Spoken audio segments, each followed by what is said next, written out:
आज हम इस लेक्चर में डिस्कस करेंगे नाइट्रेशन ऑफ बेंजीन।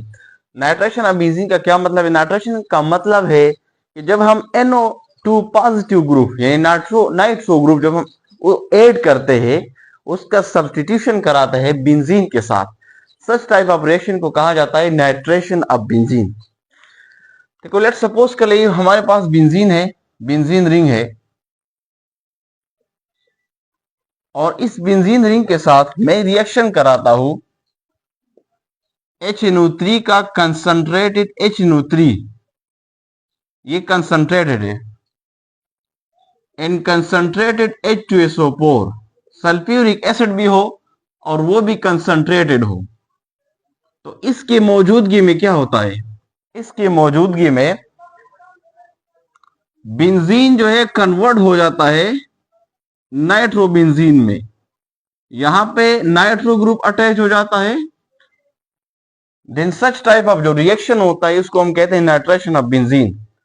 याद रखिए, concentration concentrated H2SO4 plus concentrated HNO3 को कलेक्टिवली हम कहते हैं नाइट्रेटिंग मिक्सचर, नाइट्रेटिंग एजेंट भी इसे कहते हैं, नाइट्रेटिंग एजेंट कहते हैं। Mixture of concentrated HNO3 and mixture of concentrated H2SO4 को दोनों कलेक्टिवली इनको कहते हैं नाइट्रेटिंग एजेंट।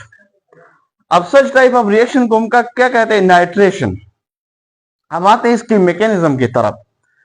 नाइट्रेशन के लिए हमने पढ़ा था इसकी कि ये एक सब्स्टिट्यूशन रिएक्शन है, एरोमेटिक सब्स्टिट्यूशन रिएक्शन है, और हमने 3 स्टेप भी डिस्कस किए थे कि जो भी एरोमेटिक सब्स्टिट्यूशन रिएक्शन होता है वो मेनली 3 स्टेप पर मुश्तमिल होता है। नंबर फर्स्ट स्टेप में क्या होता है?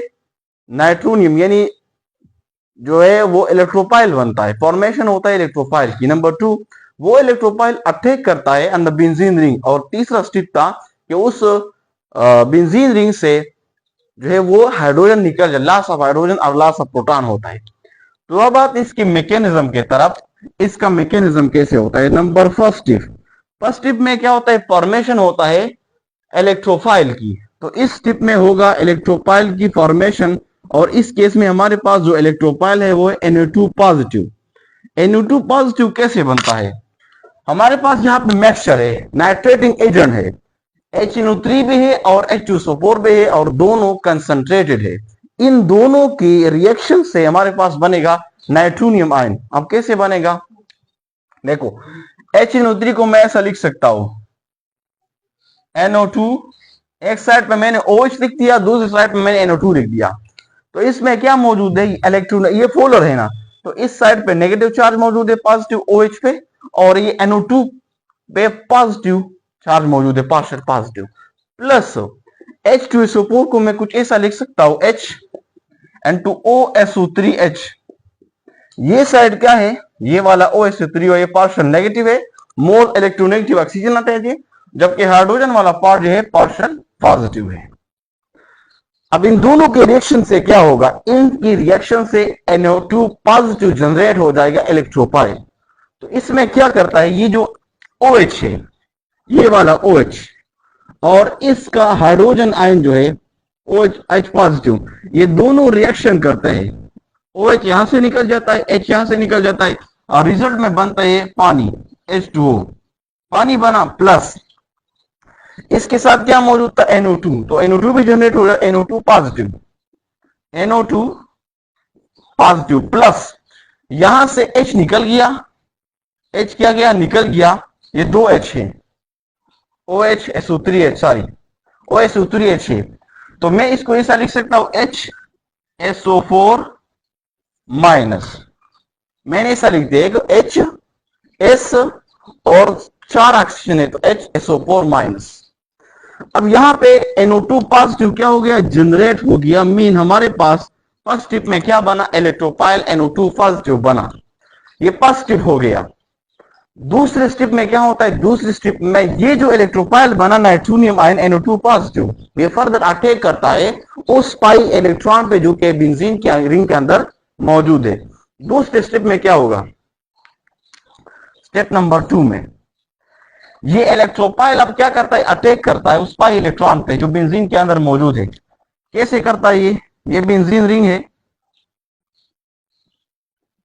यहाँ पे एक पाई बॉन्ड है, एक पाई बॉन्ड यहाँ पे है और एक पाई बॉन्ड यहाँ पे है।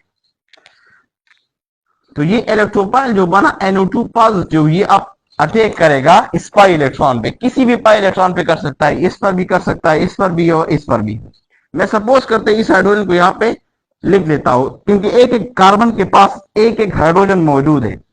अब क्योंकि बॉन्ड बनाने के लिए इलेक्ट्रॉन की रिक्वायरमेंट जरूरी है, इलेक्ट्रॉन NO2 के पास तो पॉजिटिव चार्ज है, अब बॉन्ड बनाने के लिए इलेक्ट्रॉन रिक्वायर है, तो इलेक्ट्रॉन कौन प्रोवाइड करेगा, ये पाई बॉन्ड। तो इसलिए हम एरो ड्रा करते हैं इस पाई बॉन्ड से टुवर्ड द नाइट्रोनियम आयन और NO2 पॉजिटिव आयन की तरफ। तो जो एरो मैं ड्रा करता हूं ये NO पॉजिटिव की तरफ, क्योंकि इलेक्ट्रॉन ही बॉन्ड के लिए ये पाई इलेक्ट्रॉन ये बेंजीन प्रोवाइड करता है। और ये टोटली इलेक्ट्रॉन में यहाँ पे शिफ्ट करता हूं कि यहाँ पे मुकम्मल शिफ्ट हो गए और उसने अटैक किया इस NO2 पॉजिटिव पे। तो अब यहां से पूरा का पूरा बॉन्ड ऊपर शिफ्ट हो गया, तो इस जगह पे पॉजिटिव चार्ज जनरेट हो जाएगा और NO2 यहां पे अटैच होगा। तो क्या बनेगा, ये बेंजीन रिंग है, एक पाई बॉन्ड यहां पे है, दूसरा पाई बॉन्ड यहां पे है, और यहां से चूंकि पूरे इलेक्ट्रॉन यहां पे शिफ्ट हो गए, तो अब इस जगह पे जो मेटा पोजीशन है इस पे पॉजिटिव चार्ज जनरेट हो जाएगा और हाइड्रोजन और NO2 ऑलरेडी अपनी जगह पे, NO2 उसके साथ अटैच हो गया। अब ये क्या है, ये कॉम्प्लेक्स बना हमारे पास, ये रेजोनेंस स्टेबलाइज होता है। हमने इसके पिछले लेक्चर में जनरल मैकेनिज्म में डिस्कस किया था।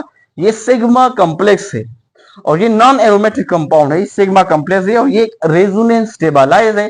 इसके फर्दर दो और आइसोमर बनते हैं, जो कि इससे पिछले लेक्चर में मैंने डिटेल से आप लोगों को बताया था। अब ये दो स्टेप हो गई। तल स्टेप में क्या होता है, तल स्टेप में क्योंकि ये जो कॉम्प्लेक्स बना ये अनस्टेबल होता है, तब स्टेबिलिटी के लिए क्या करता है, ये इस प्रोटॉन को जो उसके पास मौजूद है उस प्रोटॉन को लॉस करता है। तो इसी वजह से तो हम कहते हैं ना कि ये सब्स्टिट्यूशन रिएक्शन है।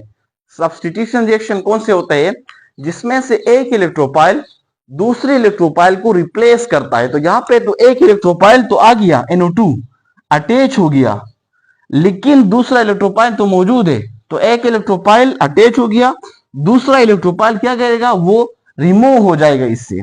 तो थर्ड स्टेप में ये जो इलेक्ट्रोपाइल है हाइड्रोजन, ये H जो है ये H पॉजिटिव यानी प्रोटॉन के फॉर्म में, H पॉजिटिव आयन के फॉर्म में यहां से रिलीज हो जाएगा। तो थर्ड स्टेप क्या है, थर्ड स्टेप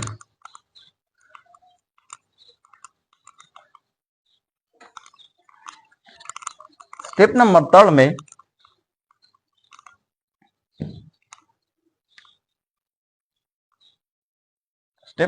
में क्या होता है कि ये जो कॉम्प्लेक्स बना अनस्टेबल कॉम्प्लेक्स सिग्मा कॉम्प्लेक्स है और इस पे पॉजिटिव चार्ज है, यहां पे NO2 अटैच है और एक हाइड्रोजन है।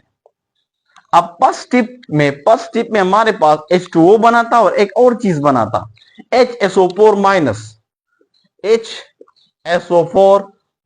बना था, जो कि H2SO4 से बना था।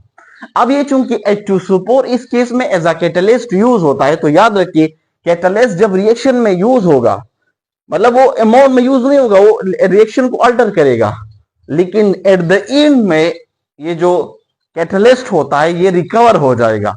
तो देखो यहाँ पे अब ये जो HSO4 है ये अब इस हाइड्रोजन पे अटैक करता है और खुद in the form of H2SO4 निकल जाता है, लास्ट में रिकवर हो जाता है। तो देखो ये जो HSO4 है ये आता है और ये इस हाइड्रोजन पे अटैक करता है, यहाँ पे इस प्रोटॉन पे, और ये प्रोटॉन क्या करता है, ये अपने इलेक्ट्रॉन जो इसके पास है पूरा बॉन्ड यहाँ पे शिफ्ट कर देता है इस तरफ।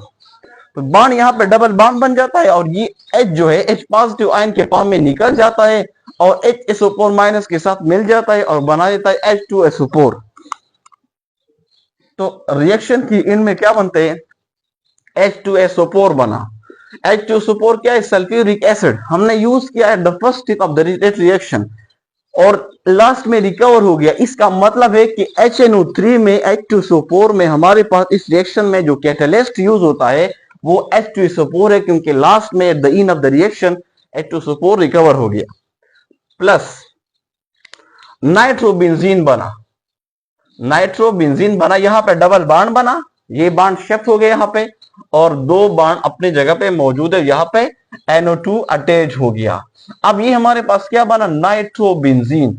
इसमें क्या हो गया कि हमने यहां से हाइड्रोजन को रिमूव किया एरोमेटिक कंपाउंड से जो कि इलेक्ट्रोफाइल था, और दूसरा इलेक्ट्रोफाइल जो कि Na2 पॉजिटिव था उसको हमने इस एरोमेटिक कंपाउंड के साथ अटैच किया। तो सच टाइप ऑफ रिएक्शन को कहा जाता है सब्स्टिट्यूशन, एरोमेटिक सब्स्टिट्यूशन रिएक्शन। अब ये तो हमने जस्ट बेंजीन का किया, अगर हम नाइट्रेशन अब कराएंगे टॉल्यूइन का, अगर हम बेंजीन के साथ कोई भी सब्स्टिट्यूएंट अटैच करें, फॉर एग्जांपल मिथाइल ग्रुप हम अटैच करते हैं, तो जब बेंजीन के साथ मिथाइल ग्रुप अटैच होगा उसको हम कहते हैं टॉल्यूइन। हम टॉल्यूइन का नाइट्रेशन कराता हूं मैं in case of toluene.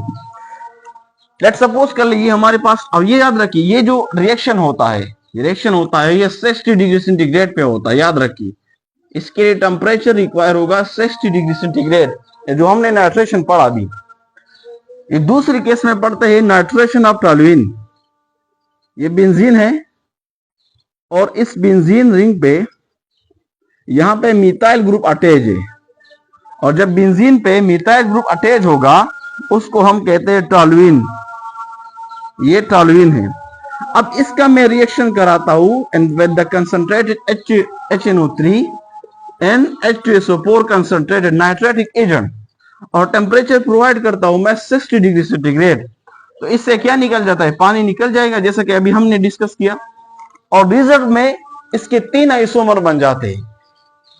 Just benzene के केस में जस्ट नाइट्रोबेंजीन बनता था, एक आइसोमर था। यहाँ पे जब हम टॉल्यूइन का नाइट्रेशन कराता है तो इसके फिर 3 आइसोमर्स बन जाते हैं, ऑर्थोटॉल्यूइन, मेटाटॉल्यूइन और पैराटॉल्यूइन।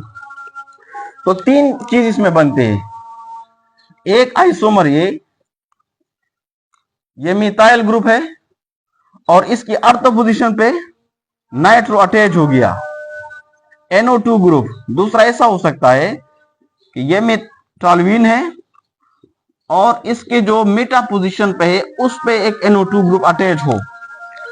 तीसरा ऐसा हो सकता है कि ये बेंजीन रिंग है, एक मिथाइल है टॉल्यूइन, और उसके पैरा पोजीशन पे यहाँ पे NO2 अटैच हो जाए। तो 3 आइसोमर इसके बन जाते हैं, एक अर्तो टॉल्यूइन नाइट्रोटॉल्यूइन, दूसरा मेटा नाइट्रोटॉल्यूइन और तीसरा पैरा नाइट्रोटॉल्यूइन। ये अर्थोटॉल्यूइन है, अर्तो नाइट्रोटॉल्यूइन। ये जो है ये मेटा वाला है, और ये थर्ड वन जो है ये पैरा पोजीशन वाला टॉल्यूइन है, नाइट्रोटॉल्यूइन। अब इन तीनों का परसेंटेज अलग अलग होता है। इसमें सबसे ज्यादा परसेंटेज ये अर्थ वाला आता है। अर्थ जो पोजीशन पे अटैच होता है ये 63% इसके आइसोमर बनते हैं। दूसरा जो मीटा पोजीशन है इसके 3% बनते हैं, और जो पैरा पोजीशन है उसके 34% आइसोमर बनते हैं। अब ऐसा क्यों होता है, इसके ज्यादा बनते हैं, इसके 3% सबसे कम बनते हैं, इसके मिडल मतलब 34% बनते हैं। उसकी वजह यह है कि यहाँ पे जो मिथाइल ग्रुप अटैच है, ये जो मिथाइल ग्रुप है ये इलेक्ट्रॉन डोनेटिंग ग्रुप है, इलेक्ट्रॉन डोनेटिंग ग्रुप। इसके बाद लेक्चर में हम पढ़ेंगे ओरिएंटेशन इफेक्ट। असल में उसी से एक्सप्लेन होता है। ये करता क्या है, ये रिंग एक्टिवेटर है, ये मिथाइल ग्रुप ये इलेक्ट्रॉन डोनेट करता है इस बेंजीन रिंग को, और फिर बेंजीन रिंग को जब इलेक्ट्रॉन डोनेट करता है तो इस वजह से हम इसको कहते हैं रिंग एक्टिवेटर, क्योंकि ये इलेक्ट्रॉन डेंसिटी को on the ortho position as well as on the para position को इंक्रीज करता है।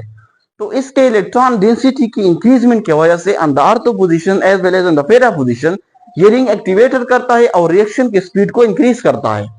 तो इस वजह से चूंकि यहाँ पे अर्थो और पैरा पोजीशन पे इलेक्ट्रॉन डेंसिटी इंक्रीज होती है, दैट्स व्हाई इसका परसेंटेज ज्यादा बनता है अर्थो और पैरा का as compare to meta position. Meta की इलेक्ट्रॉन डेंसिटी इसको इतनी ज्यादा इंक्रीज नहीं करता, और इसी वजह से इसको हम कहते हैं अर्थो पैरा डायरेक्टर।